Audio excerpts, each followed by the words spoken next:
Welcome back to JRF Mechanical. Today I'm working on a 2001 Toyota Camry. Today I'm going to point out these are the things you're going to need. A good blow hammer. I know Camrys or Toyotas or metrics, but I also got some standards that are pretty close. You're going to need 11/16. You're going to need the 30mm for the big nut to take off your axle nut. You can use 7/8 for the other sizes, which is right here. See, it pretty close fit, but it's if you want to know the metric one, it's 22.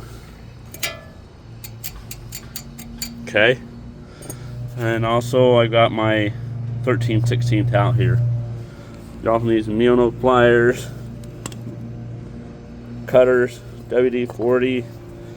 And what I did is last Saturday I decided to just lube everything and broke it loose and broke these loose and sprayed it. So I've already oiled everything and then cinched them up tight. And same for these. If you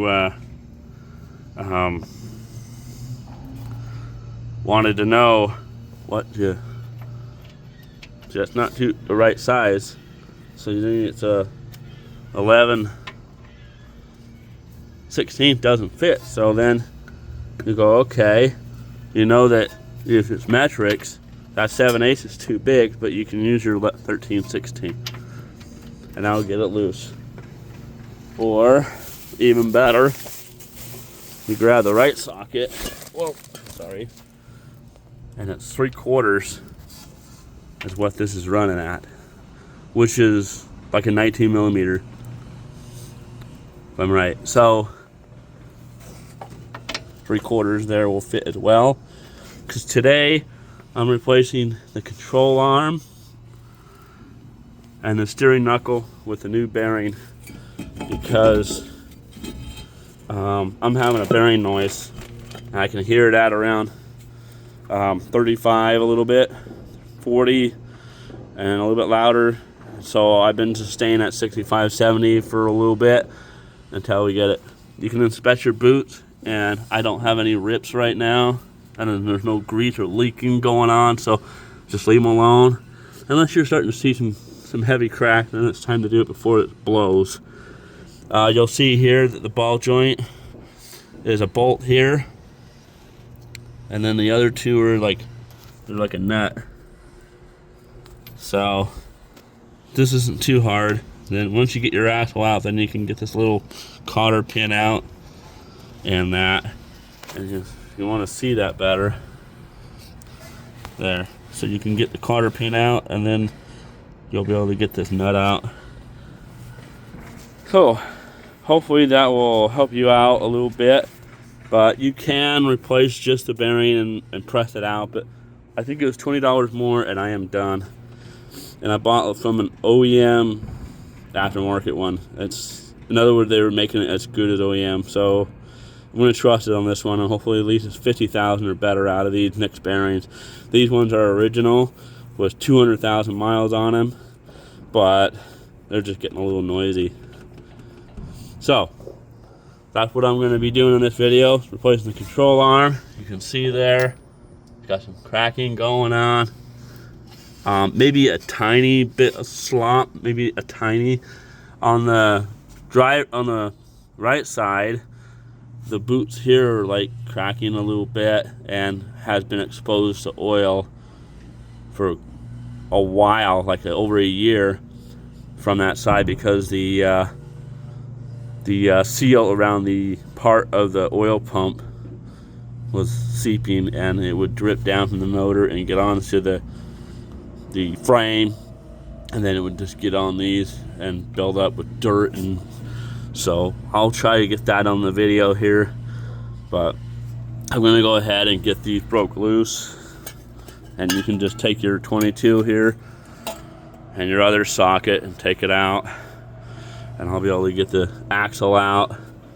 Once you get the nut out or the cotter pin out, if you don't have a separator tool, you can simply just kind of flatten this to here, so it's flat with the bolt, and just kind of let that drop. you go, broke loose. So that wasn't too hard. I just wanted to show you how it's easier to work with a little bit of lube, and then you can get your tie rod out of the way. All right, we'll go from there. Okay, now you got these bolts out. That was the upper one. This was the lower one, and it just separates really easily. We're gonna be able to get the axle out here now. And just kind of give it a little tap.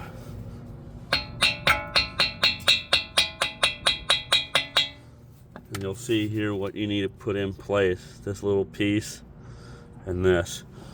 And then the other thing I wanted to mention is really handy if you can afford one of these. And this big monster right here. You should hear it. Ooh, yeah. You can hear that motor. Anyway, once I get this popped out, then we'll get the cotter pin out and we'll get this pressed off. Or, yeah. Now, since I'm replacing both the control arm and this, I really don't need to bother with this in there. Come in with a new shield. You want to do some comparisons like I've done. Just make sure you got the same number of studs, the location. This will be the new bearing. It's ready to go. All right, let's go from there. And we'll get these two up. We'll have to, this is a stabilizer. I am replacing this, by the way, because it's cracked and ripped open in there too. It's cracked and ripped open. So we'll have to lube these and get this removed. I'm replacing this. This seems like it's still all right. I don't see it broken. Okay, let's go from there. All right. Got that one out. Got this one out.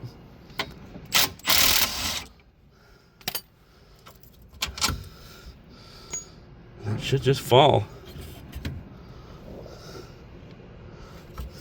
There it is. Comes right out of that little socket, like right out of there. And we gotta just take it.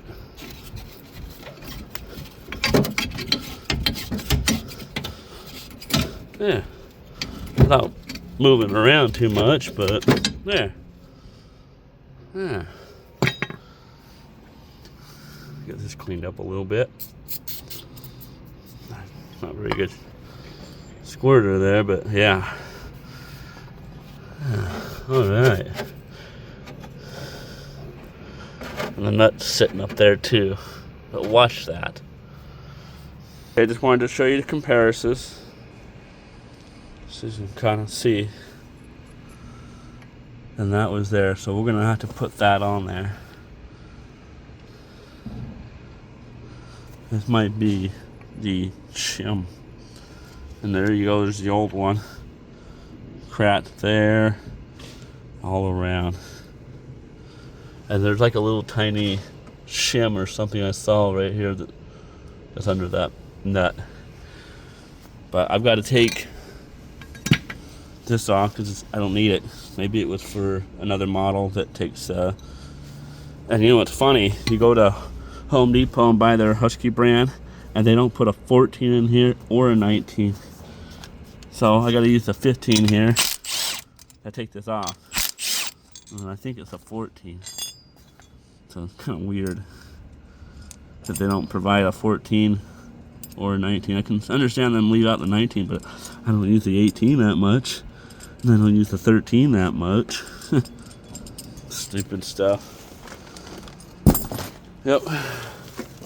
And as always, wear safety glasses. So put them on, and then that way you can keep your eyes protected. Okay, let's go from there.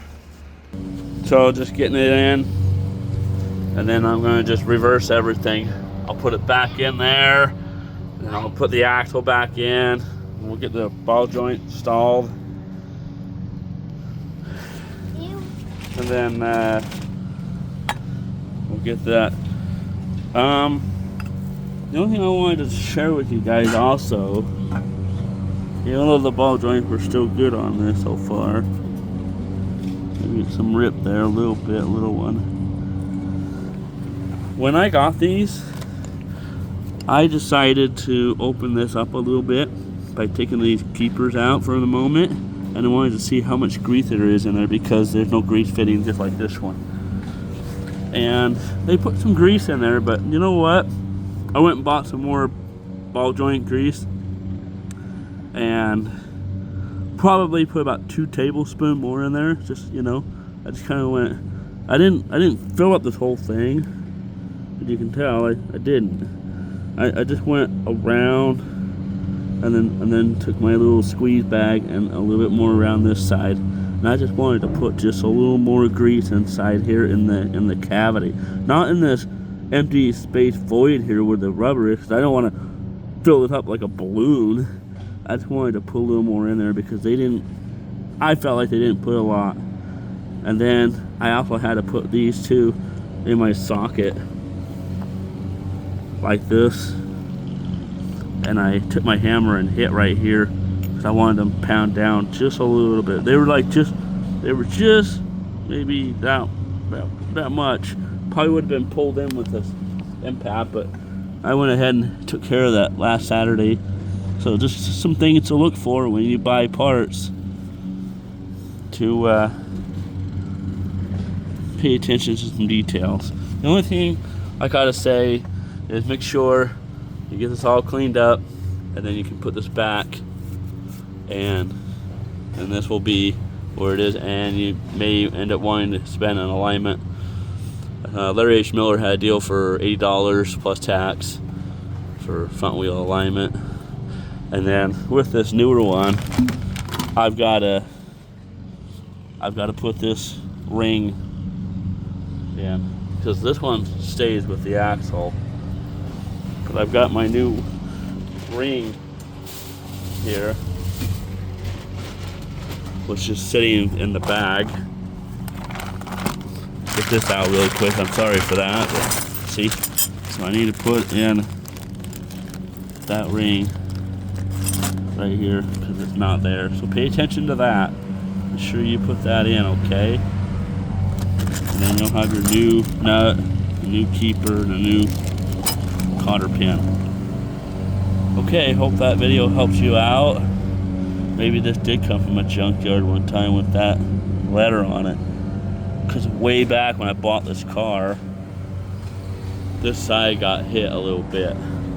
And I know that that door shuts a little bit on, so maybe that shim compensates a little bit for that, because it's been hit here a long time ago. So I did some measurements and just check it, the thickness and what's going on. Okay, hope that video helps you guys out. I'm gonna have to do the other side, and it's pretty much the same thing. All right, thanks for watching. Thumbs up.